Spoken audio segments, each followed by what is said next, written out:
Welcome to the Heat Beat Podcast. I'm your host, Giancarlo Navas, and with me today, the GOAT, the pun master, the stats god, the host of the Dunker Spot, JJ Redick coworker, Broken Eagles fan. Yeah. Hey, making some moves on the coordinator front in Philly, so we'll see what happens next year. But glad to be back. Always nice to return home for a little bit. Hope you're doing well, friend. Welcome home. Listen, we talked pregame. I'm in the mud, man. I'm a Liverpool fan. My GOAT, Jurgen Klopp, is retiring. My other GOAT, Mo Salah, got hurt at AFCON. Endo keeps winning his game, so he's not back. We're gonna lose to City. Kyle Lowry's traded. I'm in hell. I'm in hell. The Jags had the most collapse of, they somehow had a worse collapse than the Eagles, so let's put it that way. We got to watch the 49ers win. We're in hell, man. We're in hell. So I'm sure Pat will pull some more magic out the hat. We'll see. I still have Andy Reid. That's the only thing I'm holding on to this football season. I can't believe I'm cheering for the Chiefs. I'm that meme, save me white woman, save me white woman. So white woman Steelers. Stop. Anything but the Niners, man. Anything but the Niners. But we're not here to talk about football or football. We are here to talk about the Miami Heat and their, and guys, I don't even want to call it a skid. I'm singing like full on DEFCON 1 emergency. There are lights in the facility. Eric Spoelstra hit a big red button. Pat Riley woke up from his nap. Andy Ellisberg is running. Papers are flying everywhere.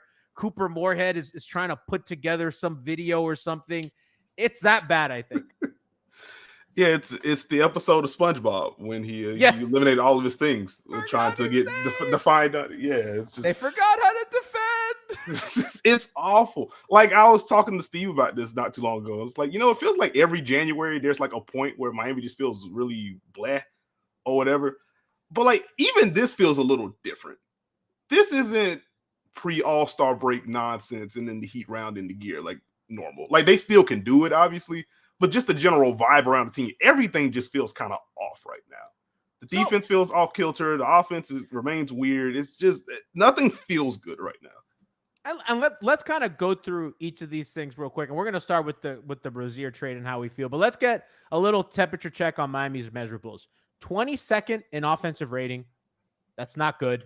13th in defensive rating. And sliding, and perhaps most damning, 20th in net rating, sandwiched between juggernauts like the Los Angeles Lakers and the Chicago Bulls. Just the kinds of teams you want to be around mid-season. So that's kind of where they're at with their measurables. And their big move was trading Kyle Lowry and his big expiring contract for Terry Rozier, who was theoretically supposed to give them some help on offense, some downhill zip, some playmaking from a scorer's position. And I guess we could start with what was outgoing and then finish with what was incoming. How do you feel that they've missed or not even missed Lowry's absence in this recent stretch? I think the immediate thing, if we want to pull from like an Eric Spoelstra quote, I think he said recently, I can't remember the last time that we drew a charge, which that's going to be the big thing. Kyle Lowry, 10 charges taken this year, is tied for 7th in the league. So I decided to be a little sicko. Let's see, when's the last time Miami drew a charge, actually? Can I guess? Yeah, what you got? Was it Kevin Love in the Raptors game? It is not, unless second spectrum is lying to me. That was just a guess. Yeah, all good. Last charge taken was Jimmy Butler on January 21st against Orlando. Oh.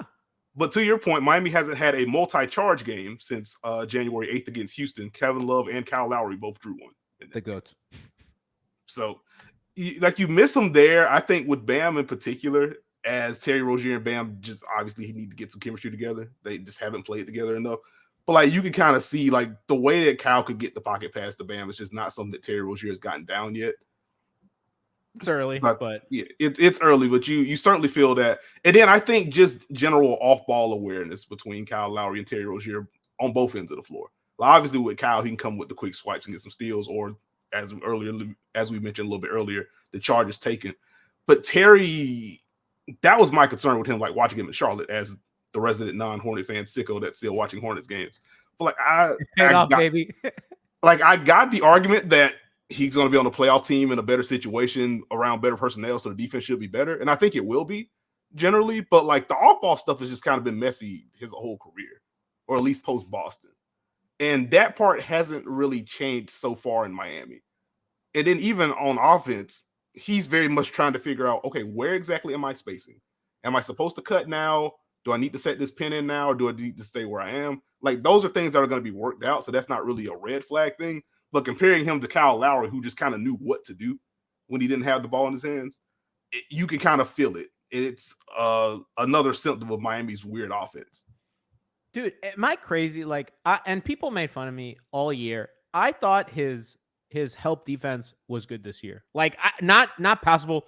I thought it was like good. I thought his as a low man, which he is oftentimes, obviously not about the charges, just the smart help, as you said, the swipes, the digs, just the spatial awareness that he gave. I thought there was a video that was making the rounds today on how bad Miami's rotations have been when a guy comes to help. And that's just something that I never felt with him. He was always kind of the, not pre-rotating, but practically pre-rotating because he kind of saw the play ahead of time. And I don't know, man, like people call me crazy and I don't want this to be propaganda hour. I just want somebody I respect to be like, gee, you're biased, like let it go. Or like, was there something to that? Like, I genuinely think now when he was here, the on-off numbers were like barely a difference, whether he was on or off. The defense was kind of the same. Now you're kind of seeing a slip. That could be just because it's bad stretch, but I think that might be a little telling going forward. I think just to give you the quick hat tip, like, yeah, I thought Lowry was solid. Like, as Steve and I had conversations about the Heat throughout the year, and naturally he laughs at me because I just take the stuff to heart more than I probably should. Yeah. But like, even talking through him, it's like I feel like Kyle Lowry's probably been like at worst like their second or third best perimeter defender this year. That's also part of the problem because he shouldn't be. But like I haven't really had much issue outside of Lowry is small, so sometimes his closeouts just don't matter. Point of attack, I agree. The point of attack was a little weak, but whatever. The other stuff I thought was good. Yeah, so like I generally just didn't mind the Lowry defense. I think any of the major complaints about Lowry had to come on the offensive end, about his aggression, what his paint touches actually meant, in addition to just how many paint touches was he going to bring to the offense compared to the last couple of years. Like, I think that's all fair criticism of him. Defensively, I didn't really have much issue with him. It was also like, it was a lot of probing and nothing with him. So I get the frustration, but I always saw him as a connector, kind of like what Draymond Green at this point is for the Warriors on offense. He's an amplifier, and there was just nothing to amplify. So he's kind of making an extra pass to like an ant shooter or an ant playmaker. And really, the defense was in rotation. I'll give him that, right? But it's just, the ball finds Haywood Highsmith at the wing, and you're just like, well, damn. And, that's not Kyle's fault, and that's not Highsmith's fault. That's just life, baby. So, yeah, I wanted to talk about the outgoing. I wanted your thoughts real quick. And as we come into the incoming, Rozier has had 2 rough games and a good game. Dusted KD on a very nice little turnaround, little shaky shake. He has kind of the issues I feared as we talked to the defense with him. I think he and Tyler in the backcourt is a little, suspect. I kind of don't see the playmaking with him. And I know you talked about that, and Zach Lowe talked about that's going to be something to watch for. Like, how is he going to be able to move the ball? There's a lot of like, he'll turn the corner of the pick and roll. One guy steps up and he like passes immediately out. Yeah. And nobody's rotating, nothing happened. And now you just wasted time on the shot clock. And that's kind of been my thing early with him.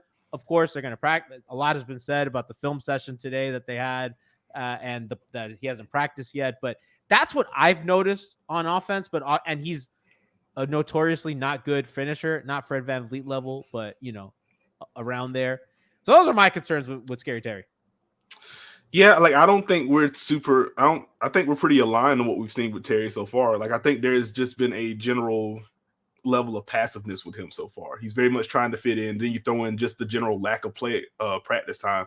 It makes sense that he's just very much just trying to find spots. That's why I mentioned a little bit earlier with him off the ball. Like he's literally trying to figure out how do I space within this offense, which I would like to Good note. luck. Like this is a thing that's important, folks. Like it's not easy to be good at relocation and stuff. Like these are micro skills that don't generally get talked about a lot, but it's a valuable skill. Like you have to have that feel and have to have that know-how within an offense. And even as simple as, okay, maybe I'm supposed to space to the wing. Maybe that changes if I'm spaced alongside like Haywood Highsmith, who likes to make the baseline cuts or stuff like that. Like those are intricacies that are only going to be learned with time and more reps. So again, it's not red flag that trade's a failure. No one should be going and pressing that button yet. Absolutely not. Yeah. But the spacing thing has really popped so far. It's been kind of funny, like watching him try to set random pin-ins. It's like, no, dude, we need you to take shots. This is a team that does not take a lot of threes. We kind of need you to be part of that solution. But he's very much trying to work his way in, so that part's fine. The paint touch portion of the program is going to be pretty important and something I'm going to continue to monitor. As you mentioned, he isn't a great finisher, but as Steve and others have brought up, like his ability to get into the paint with or without a screen, I think is valuable for this Heat offense that just generally doesn't generate a bunch of paint pressure. And so as he gets more comfortable in knowing where guys are supposed to be or just feeling a little bit more at ease, okay, I can be more aggressive. I'm past the don't step on toes portion of the program. Let me just be Terry. Maybe some of those quick passes now turn into an extra dribble or two. And he gets further downhill and he's further able to tilt defenses. And maybe Miami's able to find some more advantages from there. Like I think that stuff could come a little bit later, but it's going to take some time. No, so he's shooting 57% at the rim this season, which is in the 25th percentile. No bueno, 36% from three. Not great either. His catch and shoot numbers are well documented this season, although he's had good catch and shoot seasons in the past. I'm with you on the relocation stuff. And that's frustrating because like that's one of the things I miss most about Tucker is like that hammer screen to the empty corner relocation. That's gone from their offense. And it's like there was a play in the Boston game or the New York game. I don't remember. It might have been the Phoenix game. Josh is in the corner and Terry's running offense, or somebody's Tyler or Terry, one of the over dribblers is running offense, and nothing's happening. And Josh's man is like between the action and Josh, and Josh is not really open. And if that pass comes, that defender's going to make it. And I'm like, you need to do something. You need to set a hammer. You need to move. You need to cut. And it's so much of that around these guys that need help. They're not elite finishers. They're not. I think Terry can get to the rim at a good pace, but Nekias, it's not just rim pressure. You have to force rotation. You need a defense to be like, oh, that's bad that you're doing that. I need to change how we do things. And that's how you get your Duncan Robinsons involved. That's how you get even Tyler Herro more involved, as a secondary kind of guy. Caleb Martin, who's really good at bending defenses, not bending defense, attacking a bent defense. That close that straight line closeout. It's very Jaylen Brown of him. But those are the kinds of things that they need that nobody does. And it's like Rozier injected into the lineup will help some, but I think symptomatically, their problems are not fixed by just him being there. They all need to help him. And I'm not sure that these guys are like super capable of that. Yeah, like this is like something that I've been thinking through a lot just as I'm trying to learn more about basketball and stuff. And something I've talked about on the Dunker Spot throughout the years, like just the general slight but important differences between spacing and shooting. It's like there's overlap between the two, but those aren't the same things exactly. This is the first time in a while where I felt like Miami's just a bad spacing group this year. Yeah. Like I've had concerns throughout seasons about, okay, do they have enough 3-point shooting to make things matter? This feels, going back to the top of the pod, like everything just feels worse right now. Like it just feels like you set up a Jimmy post up or Jimmy ISO or a Bam post up and you got people cutting into them while they're trying to attack. It's like, where's the timing? Where's the sense? Where's the spatial awareness here? Again, the Terry Rozier stuff, which again, I mostly attribute to he just got there and hasn't gotten to practice yet. He'll learn. He gets a pass. But like Terry's trying to figure out where to space. And it's just like, these are things that I've never really had to worry about with Miami. I mean, some of the stuff on like the Bam post-ups, or the Jimmy post-ups, like those sprinkle in, like Siobhan and others have brought that up throughout the year. But like, it's kind of been just that. But everyone else generally knows where to be, and it's just a matter of will the Heat make shots or not. I don't like having to worry about will the Heat make shots and where exactly are y'all going? And what are you doing? Where are you standing? How are you timing these cuts? They need a map. Yeah, that's not how it's supposed to be. I have a question then. Okay. I've never seen a Heat team that looks this unprepared, and I think you need not look to the Boston game when they've run drop all year and they start switching, and it looked like a freaking disaster. Like it looked like if you put us in an NBA game and told us to start running a scheme, and that's how confused we looked against Boston with all the blown switching and coverages. How much? And I don't say this. I understand this is blasphemy, but we're talking about preparation, guys knowing where to be at what point. And again, this is not a question that I don't think any of us can answer, so it's unfair for me to bring it up, but how much of this is on the coaching staff? And it's like, these guys just don't look prepared. And these are NBA players. Josh Richardson's an NBA player. Like Haywood Highsmith's an NBA player. Like these are not like, this is not like a bunch of projects on the team that you're running. It's their first time ever getting rotation minutes. These are guys that have been in the league a long time. Jovic is the only dude that is just like his first year actually playing. So I have to wonder, and I don't think it's been a banner. I don't think Eric Spoelstra is a bad coach. He's obviously like one of the best coaches in the league and one of the best coaches all time, but I don't think he's winning any awards this year is all I'm saying. No, like I think that's a fair thing to bring up. Like I give a little bit of grace to the Boston game in particular. One, Boston is really freaking good. Two, that was second night of a back-to-back. And as they're also just trying to work in Terry and all the good stuff, like I think there was just a lot going on there. So like I'll give a little bit of grace to that game in particular. But yeah, like to the spacing point, and I'm sure we'll get into like lineup decisions and stuff like that. Like it's at least fair to ask what percentage of the pie is this with Spo / coaching staff? Like even if you decide it's 2%. Yeah. Which, again, I think we both agreed Spo is, if he's not the best coach in the league, he's top 3, and he's certainly one of the best coaches of all time. He's the guy I want in the playoffs, no questions asked. Yeah, like he got the extension, probably could have got more if he wanted to ask for more. Like that, no one should be earnestly pressing the fire Spo. It's blank check for him. He's blank so like, check. Yeah, let's make that very clear. But like in terms of just general organization stuff, like it's at least fair to bring up the question. I guess my real test is as they've gotten this vaunted film session in, as they've gotten to practice, like I want to see how much of the process stuff cleans up. It could just be as simple as new team. We have finally got to sit down for real and go through some stuff on the court. But this stuff has predated Rozier. The defensive disaster. So I was tweeting about this like when they were winning games and everyone was like, yay, Jaime, yay, Heat, go culture, Joe Cronin, go to hell. I was saying Joe Cronin go to hell, but the rest of the stuff. And I was like, I don't like this defense. I think they have no bite. I think their help at the nail is laughable. It's a lot of that falls on Jimmy, by the way. I think that Caleb as well has just been like a super bleh defender. I think Caleb's negative defensive EPM this year. Yeah, he is. And just a lot of guys are just a lot of like, no, the guys are not felt. And I've said this a lot, and chat's probably sick of me saying this. They don't foul a lot this year. And the Heat, Eric Spoelstra team's always top of the list in the league in fouls. That tells me that you're not being physical. That tells me that you're not being felt. And I blame the drop on some of that because I think they play a really soft, unphysical drop. I think a lot of that is Jimmy and their other wings are not being physical enough, are not going in enough. And another that is the charges. These guys aren't trying to getting in front, sacrificing their body, all those cliches. Those are the chart. Those are some of the fouls that you take. And so their defense has just been, and I blame the drop for a lot of that.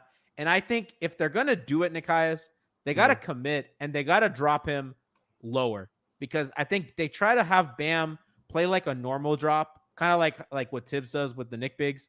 And I just think that you gotta sink them more and play not quite a Bud drop, but your point of attack is non-existent, and you need to shut off the paint because it's you got to do something. I threw a lot at you. I'm sorry.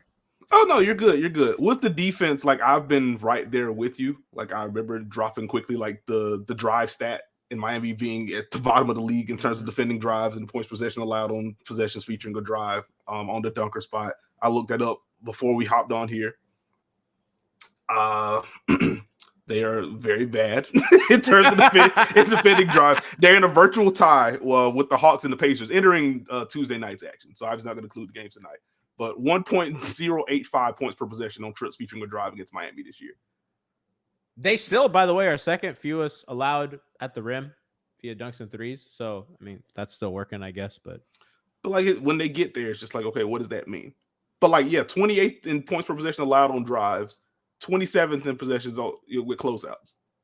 Like it just hasn't been, the help has just been off with Miami. And so we can talk about changing the depth of Bam's drop, which I have some drop stats on that too. Like this is easy. This is the highest drop year for Bam and quite some time. And it shows. It very much shows. But like, I almost don't care about the depth with Bam because it feels like whether they have him closer to the level and dropping back to your New York point, or if they just have him in a super deeper drop, the help just hasn't really been good for Miami this year. If they go with higher help and get it from the wings, it feels like they're either hovering there too long or they're working towards the help while the drive is happening, so it doesn't really affect anything. And if they play Bam higher up and you need the low man to rotate and peel in, the help is either small or it's late. And if you throw the skip, then the closeout's undisciplined, and now you're driving. And now that small guy's not Lowry anymore, who you at least trust to make a play. It's Herro, it's Rozier, it's those guys. Yeah, so like it just hasn't felt like Miami's found answers there. And even that predates the Rozier thing. Like I feel like Cooper Moore has been writing for like the last 2 or 3 years. Well, here's where Miami's defense ranks when they don't force turnovers. Oh no. But that's been the MO forever, which is why I think that like they're okay with how much Jimmy gambles.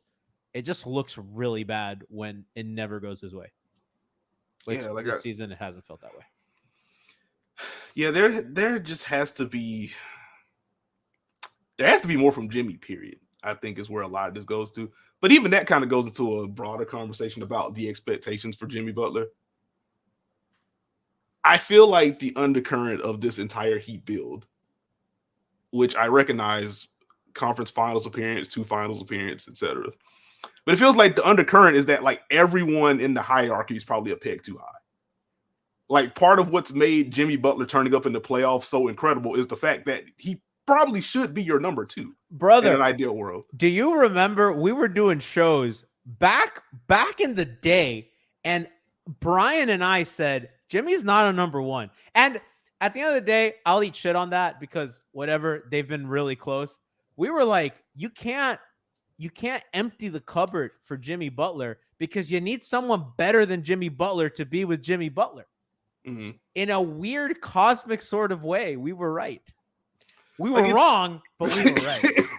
I guess we like underestimated what the ceiling is or underestimated what the floor was with Jimmy. Because again, the playoff runs, you can't take those away. Those have been I know. Incredible. I mean, he's not number 1 in the playoffs, but asking him to, like he's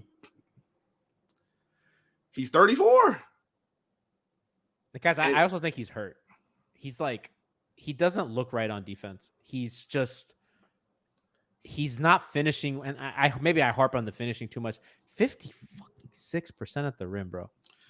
Yeah, he hasn't been the same dude, and like it's easy to fall into the Jimmy just kind of chills during the regular season and ramps it up in the playoffs. Like I think he does. I think we have a large enough sample to know that Jimmy does that. But it hasn't. Yeah, to your point, it hasn't been this, and that's where it's just like, how much of this is Jimmy saving it / if we're going to be respectfully messy, the ball from the double spot real quick, kind of upset with how the summer went, with how much collaborating. This felt like a team that knew or felt very strongly that Damian Lillard was going to be there, and now he's not. Brother, we all did. As our aforementioned point, Joe Cronin, you could go to hell, sir.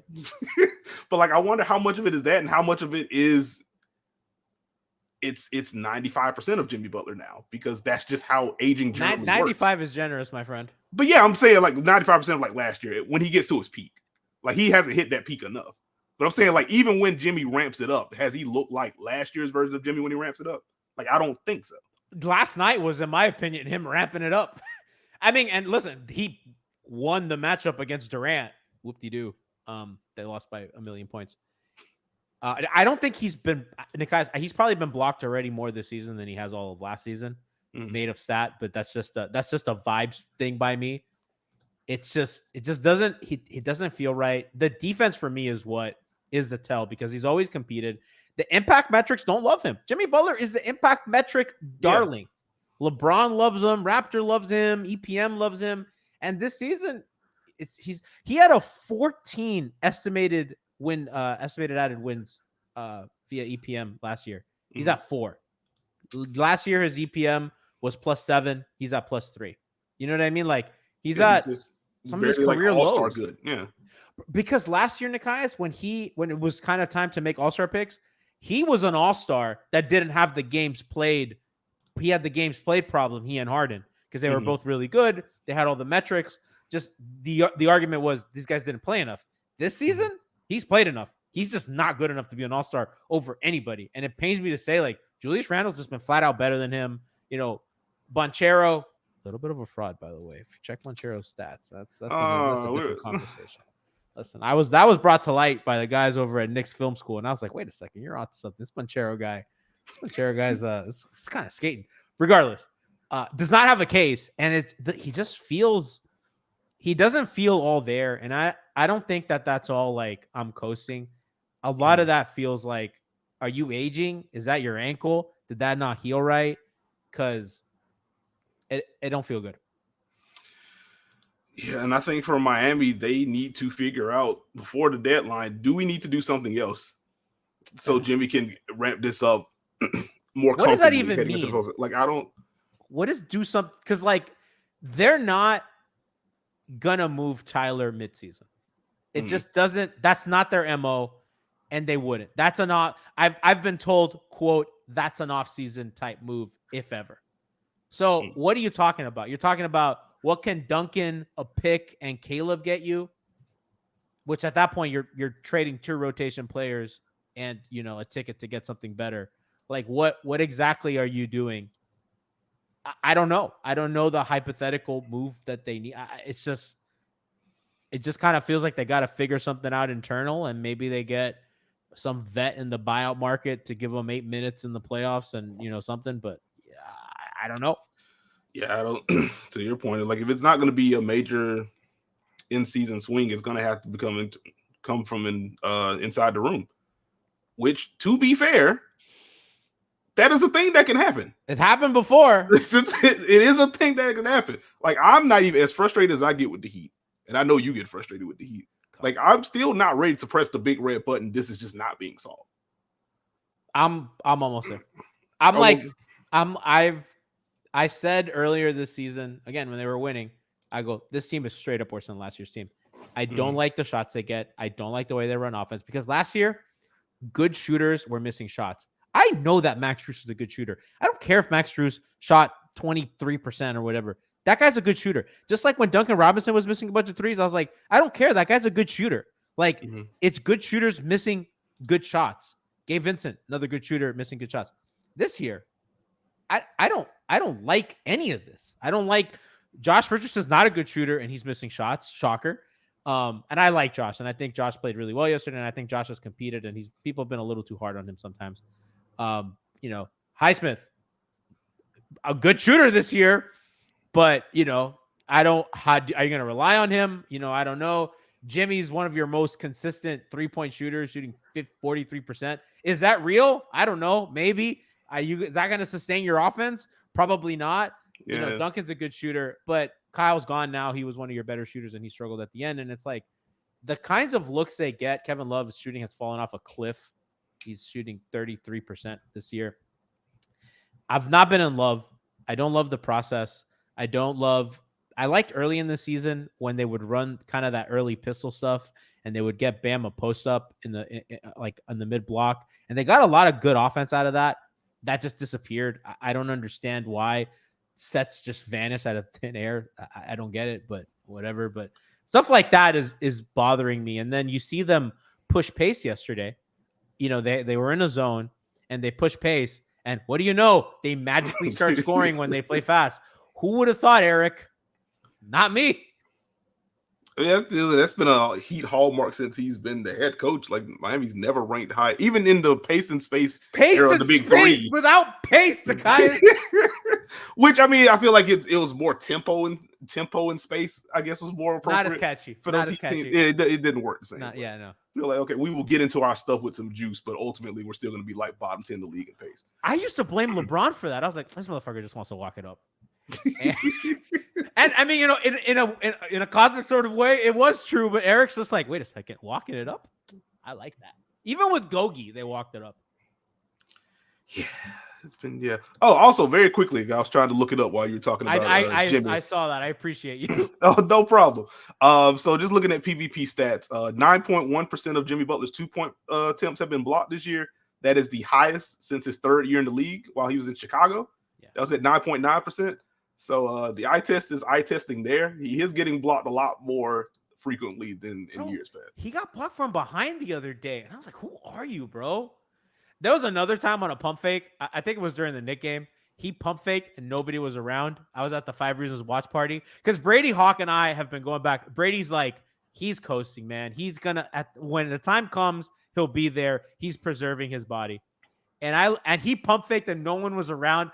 I turned, like Batman in the Dark Knight, full body turns in the suit.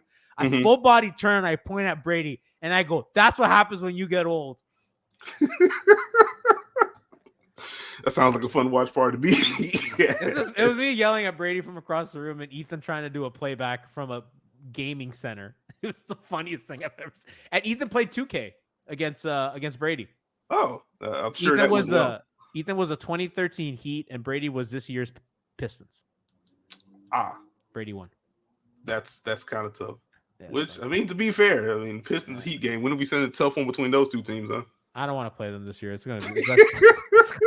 I don't want that. That's gonna be my 13th reason. I just don't need that in my life.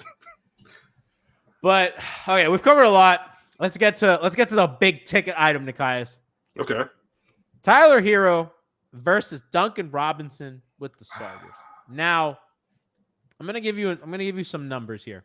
Okay. So Duncan has played with Bam, Rozier, and Jimmy 7 minutes. They're plus 20 net rating. They have like a 120 offensive rating. That's really good. Mm-hmm.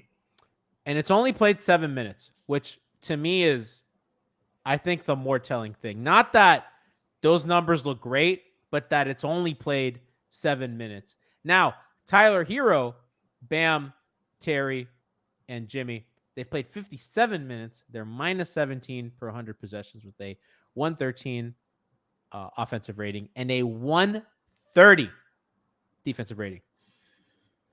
That's the number.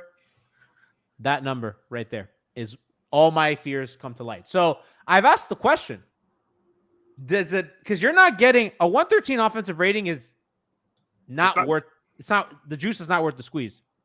Obviously, 57 minutes is a nothing sample. We understand that. But Duncan makes a lot of sense with the starters. He's bigger. He competes more in defense. Separating Tyler and Rozier to kind of separate your ball handling duties without a backup point guard also seems like it'd be the right thing to do. And that's kind of where I'm at. It also separates Tyler and Duncan, which has just historically not been good. Mm-hmm. And that's kind of been my proposition lately. I'm like, guys, Kyle Lowry's gone. This is what they got, and they're not trading Herro. So what are we going to do? What are our options? And to me, Nekias, and I know this is not like what we think is going to happen, because ultimately I don't think Eric Spoelstra does that, because I think you lose Tyler at that point. But schematically, that seems like a quick and easy elixir. Mm-hmm. Can I ask you, before I dig into that, can I ask you a question on the Duncan Herro front on defense? Yes. Who do you feel more comfortable with with switching, Tyler or Duncan? Duncan. You feel more comfortable with switching with Duncan? I do, because he's bigger, and I think Tyler, he kind of like tries to go for steals too often, and it's just like, I think he knows when he's disadvantaged, and he just takes risks. And at least Duncan, I think Duncan understands, like, okay, well, I gotta like at least send this guy into help, and he's gonna get beat. They're both gonna get beat. But I think Duncan at least has a more fundamental understanding of like the team defense concept when he's isolated, as opposed to Tyler. And I mean, at the end of the day, like when it mattered, they were hedging him in the playoffs, right? When he did play big minutes.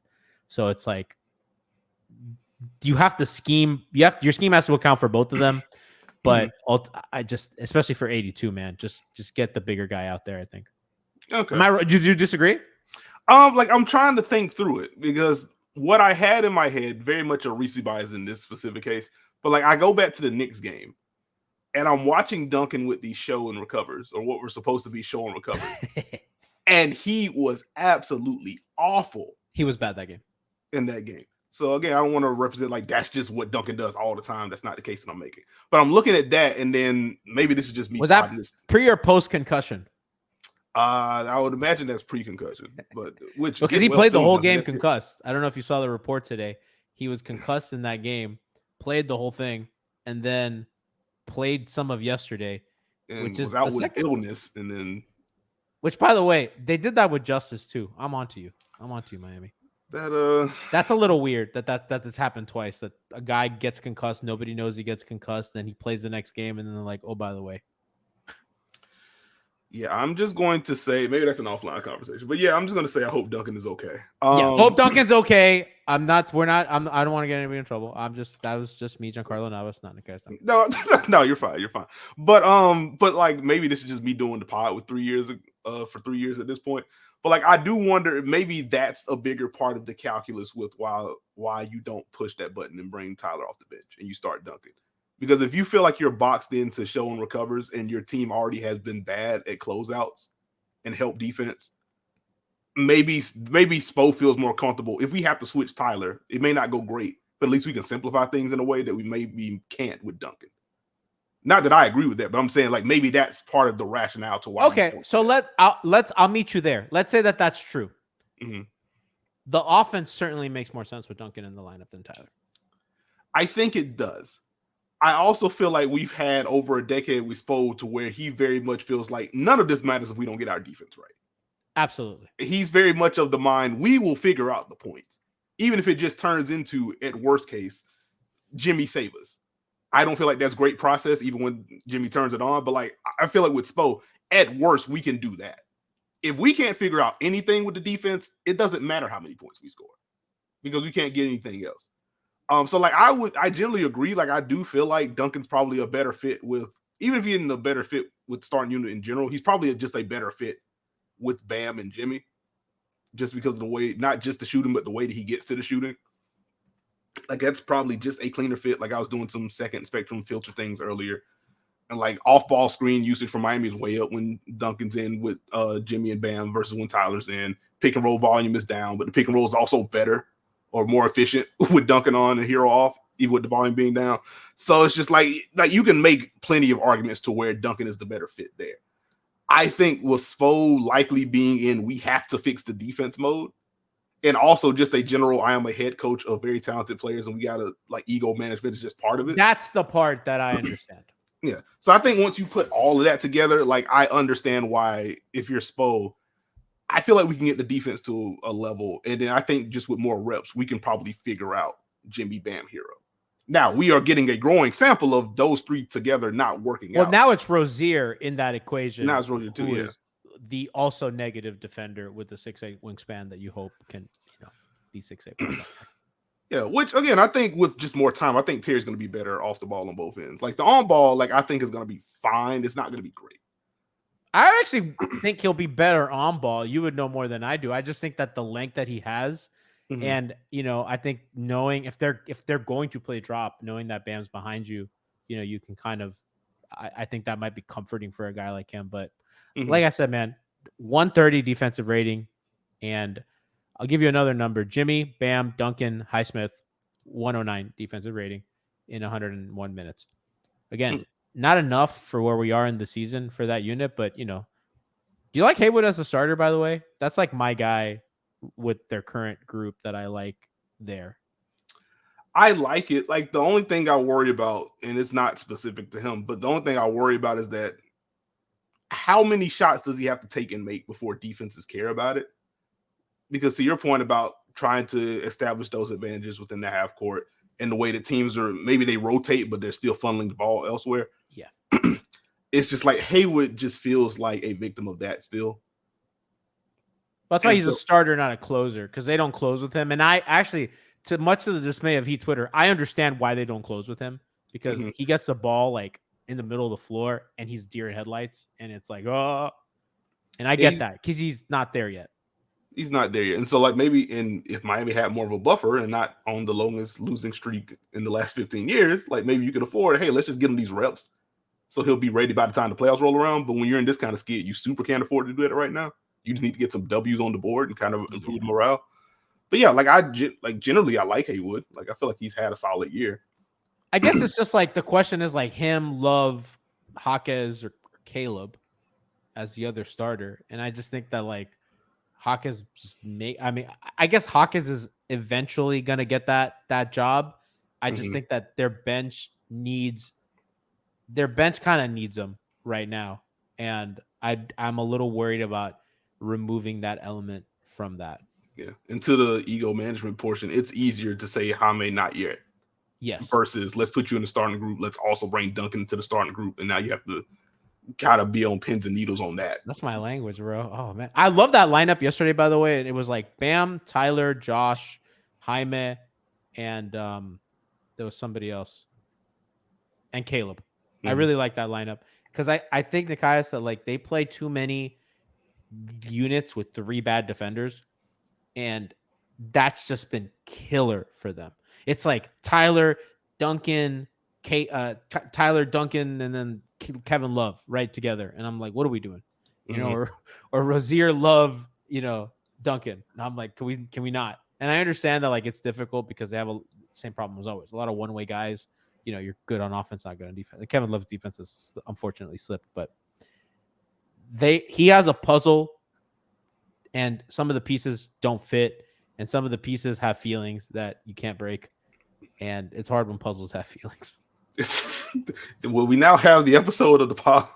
Puzzles have feelings. I don't envy it, man. I don't envy it. That shit looks hard. These guys are human beings, and listen, if I'm Tyler, I've said this, and people think like I like Tyler. Tyler seems like a good guy. It sucks, man, if you just told like, hey, man, you can't start anymore. Duncan's starting, and you're just like, I'm better than that guy, and you're like, maybe, but that's not helping winning the way that I see it, and that stinks, bro. Nobody wants to hear that. That's a tough thing to sell. And then you just think about the Tyler arc in general in terms of just like fan service and stuff. Like the Heat make the lottery pick. Sure, we all remember the the draft episode, all the good stuff. But anyway, like he gets the pick. He drastically outperforms what you expect from someone from that slot. Has the big game against Boston.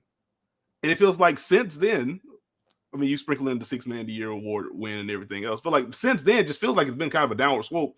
Hey, can we trade Tyler to get this guy, this guy, this guy, this guy, this guy, also this guy? He gets paid. Holy crap, he's making this. How are we going to trade him for this guy? He comes back. He's objectively better than the last time we saw him. And it's, well, actually, we're better with Duncan Robinson in the lineup. It may be true, but like from his perspective, it's like, dang, dog, when do I get accepted for being good outside of I got the paycheck? He's constantly attacked. Yeah. For everything that he's not, and it's not his fault. Because Jimmy and Bam, the ugly truth is they don't fit well on offense. On defense. And I don't like when people say they don't fit, because on defense, it's a match made in heaven. On offense, it doesn't work great. 2 guys that are kind of non-shooters and kind of, they both like to occupy, around the rim and stuff like that. This, as we talked earlier, the spacing, and they're just like a weird spacing team. And Tyler comes in as a guy who can't get to the rim, but it's just too many pull-ups, too many kind of get to my spot and take a little mid-range or a floater, and just a minus defender, and needs the ball a little too much when the offense needs a little bit of hierarchy when it's winning time. And it's just unfortunate that for him that's where he landed, because I do think he's very good. So It stinks. I feel bad for him. It's rough. Like, it's funny. You think about the broader context of the Heat, and even just with Bam, because that fit is so weird, you need a high level pull up shooter to unlock both of them, and you're asking Tyler to do that. When if we're talking about starting Duncan Robinson over him being a six man, which he's already won 6 man the year before, if we are agreeing that he's probably best utilized as the 6 man for this team, it's also unfair to put the expectation on him that he needs to be the pull up threat that unlocks their 2 best players. Yeah, like it's a weird loop that we're in, and it's kind of weird too because it's like I would like him to take more threes, but I think the mid range diet's good. I just think this team takes too many, and like Bam takes way too many, which he's toned down as of late. Tyler just takes too many, and they don't have like elite mid. Like it's not like they have Kevin Durant and Devin Booker like prime Chris Paul.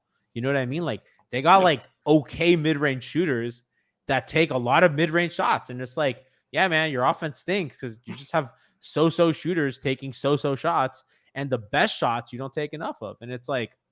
It's frustrating, and it just feels like I feel like they're shooting early masked a lot of these problems, and now we're kind of like I think we all deluded ourselves a little bit into believing that they were something else, and then reality has come and it has swept away in the longest losing streak since the 15-win season in 2008. That's such a nasty stat. Which to the shot profile point, 28th in rim rate, first in mid range rate, 14th in 3-point rate. That's not a winning formula. That's not gonna get it done unless when you have Kevin Durant, maybe.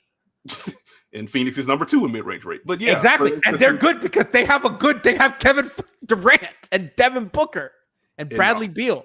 Yeah, and even with that, like, guess who on the dunker spot has been kind of questioned earlier in the year? Hey, what's going on with Phoenix's offense this year? Why aren't Devin Booker and Kevin Durant taking more threes or getting more shots at the rim? It's been this guy. And so, like, even when you have those guys, there's still low-hanging fruit to grab to maximize your offense. And Miami just they haven't showcased that yet. Siobhan asks, where is New Orleans in mid-range rate? I'm throwing you a bone because I love you and you're my friend. They take the second least amount of mid-range shots. Chicago is the only team that takes fewer. Because I am looking at... I'm going on dunks and threes. Oh, okay. Got you. So I'm on cleaning the glass right now. They have Miami first, Phoenix second, Chicago sixth. Oh, I'm sorry. I'm looking at the wrong stat. I'm looking at defensive, what they allow. Excuse me. Oh, okay. Gotcha. No wonder. Okay. Yeah, because I saw... Okay. Yeah, New Orleans 10th. Yeah, New Orleans. Yeah. Even a big thing with them has been CJ kind of cutting down on the mid-range shots and taking more threes and kind of helping to balance out their offense a little bit more. So, like, Siobhan made this Pelicans beat. I don't like this. By the way, Nekias, I don't know if you saw, I'm starting Hornets beat when Kyle plays his first game there. I'm afraid I have some bad news. If he's do we believe Kyle Lowry is going to play a game in Charlotte? I don't, but I'm hoping. What do you think he even went? I would be very surprised if he may have been in Charlotte's airport. He may have gone to do like something, sign a paper, and then come home. Don't they have DocuSign? Like, did he have to? He checked his email on the way home to Philly. Like, I don't on the tablet, you know. Yeah, I highly doubt that he has stepped foot in Charlotte. Anything but Philly, man. Anything but Philly or New York. I'm hoping that DeMar comes in with a late swoop and convinces him. That's what I'm hoping. If that man goes to Chicago, we're gonna have a discussion. No. Lanny, I need that. You got best friends reunited. Come on. Help them make the playoffs. A big three of Levine, DeMar, Kyle Lowry. You know what's actually going to happen? It's just going to be DeMar being traded to Philly and then Kyle being the buyout guy on top of that. Oh, don't even say that. And they trade him? I guess Tobias would work. No, they wouldn't do that, would they? They wouldn't do that, would they? That'd be bad. Actually, wait a second. DeMar in Philly helps my agenda. He's going to nuke their season along with Embiid. Wait a second. This is nasty business. You're cooking. Hey, wait a second. You're onto something, my friend. I just want you to know this is nasty business. Yeah, you're on. Hey, wait a second. I'm kind of open to that. I'll make the sacrifice. Fall start. 2 birds with 1 stone. But Nekias, my friend, thank you so much for indulging in my nonsense and talking Heat with you. I love to hear from you. I love to see your beautiful face. And listen, you're the GOAT, man. You're the GOAT. Tell people what's on deck for you, where people can find you. What can the folks expect at home? Ooh, buddy. Well, first and foremost, I appreciate you, friend. Thank you for having me on. And again, I say it as often as I can. Like Nekias on the dunker spot. Nekias doing all these cool things. It just doesn't happen without the Heat Beat run. And you pushing me very far out of my comfort zone and just give me a platform in general. So forever indebted to you, my dude. As far as where you can find me, etc., Nekias NBA on Twitter. If you aren't subscribed to the Dunker Spot podcast by now, how dare you? But also, please subscribe. It'll help us pay our bills. Please subscribe. Where is the podcast available? Apple, Spotify, wherever you get your podcast. Are you on YouTube? We are on YouTube every Tuesday. Tuesdays are for the Dunkers. So subscribe to JJ Reddy's YouTube channel. First episode of the week, we go twice a week. But first episode is always on YouTube. What is the channel called? So the channel is called, appropriately named JJ Reddick. If you want to. Okay. That's easy. Guys, go. I know you like the visual. Are you guys streaming? I'm asking you questions because I want to push this. If you don't listen, this is the best content for basketball fans. I don't say this because Nekias is my friend. It is legitimately Steve Jones, by the way, funniest man in podcasting right now. Killing the game. The dad jokes, everything. That man, I love him. He's the GOAT. He's also the GOAT. But you guys got to check that out if you don't. I'm sure that our audience does because our audience is smart and they're loyal to people who come through here. But if you're not, fucking subscribe. Go ahead and do that. We've been getting sprinkled into the YouTube videos as of late, so that part's been fun. If you want more, visual examples and stuff like that. And last thing I have, we're on playback just about every night, watching games, breaking down stuff. You guys are on playback so much, dog. Yes. I sometimes put your playback on just so that I'm kept company. Like I'm working and I just throw it on just to hear you and Steve, just so that I don't feel alone. Hey, we're glad we can help you out, man. But also, you're like the sunset. I may not watch you every day, but I know you're there, and that's comforting. That's a bar. That is a bar. I will take that. But we're on playback, playback/the Dunker Spot. Come rock with us. It's a safe haven for you. We have people come on stage all the time, ranting about venting about life stuff on top of just the basketball stuff. So very safe space for you. Come rock with us if you want to. That's the GOAT. So check out all the offerings that Nekias Duncan and the Dunker Spot and Steve and JJ Reddick offer. And hopefully we will see you the next time we speak. Miami will be in the playoffs. We will be previewing Heat Celtics or something fun. I hope when we talk openly on a platform, because I gotta stay to the arena tomorrow, guys. I'm seeing my energy lady, and listen, something has to be done. I will not stand by as this happens. So we're all doing our part. Nekias, love you, my brother. Thank you to the audience. Siobhan will be with you tomorrow for Miami Heat, Sacramento Kings post-game show. You get a break from me, and Bond will be on. Brian will be producing. So we're getting Brian. We're putting Brian to work, and that should be a good game. That should be. You want to see a team run? You're gonna leave with something. You're gonna leave with something because there will be points. I can't promise you by who, but there will be points. There will be points. And Bam always takes a Sabonis matchup personally, and when that guy hates a dude, he'll try. So take that, Miles Turner. Yeah, take that, Miles Turner. So enjoy Shaban, and we'll talk to you soon.